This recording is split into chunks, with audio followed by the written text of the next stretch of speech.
Abused by a priest as children, they now say it's time to speak up, to speak out, so that this never happens again.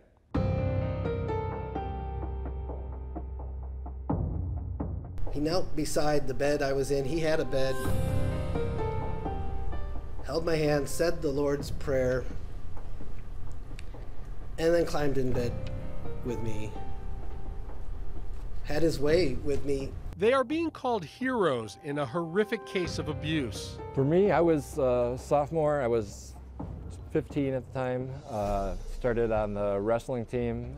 He was the wrestling coach. 6 victims coming forward to face the priest that abused them as children. I was having trouble fighting him off. He's a strong guy. So I had the incident finally where he stuck his hands down my pants, and I was able to fight him off and get out of his office. Speaking up to make sure a priest stays behind bars. Pinned me up against the wall, put his forearm to my throat, and threatened my family, threatened me, threatened to kill my family, my mom and dad, if I spoke up. Telling stories of abuse from the past to shed light on this horrible problem and expose the truth. I left numb shock and witnessed that abuse, this rape scene, from outside of my body looking down.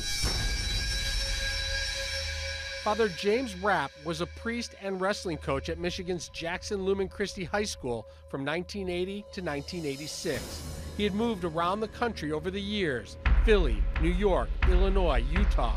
In Oklahoma, he picked up a molestation charge that sent him to prison. I'm not about to spend another minute stuck in the quagmire of despair and gloom and loneliness and anger and trust, distrust, and the rest of those things that come along as part and parcel of being compromised at such an early age.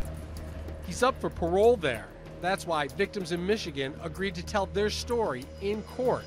Coming forward was not easy, but necessary for prosecutors to press new charges to make a new case here in Michigan. He was a coach, teacher, priest. Once he knew that we respected all that stuff, then he used that to his advantage. It's been called murder on the soul. It changes who you are. It never leaves you. It stays in your head.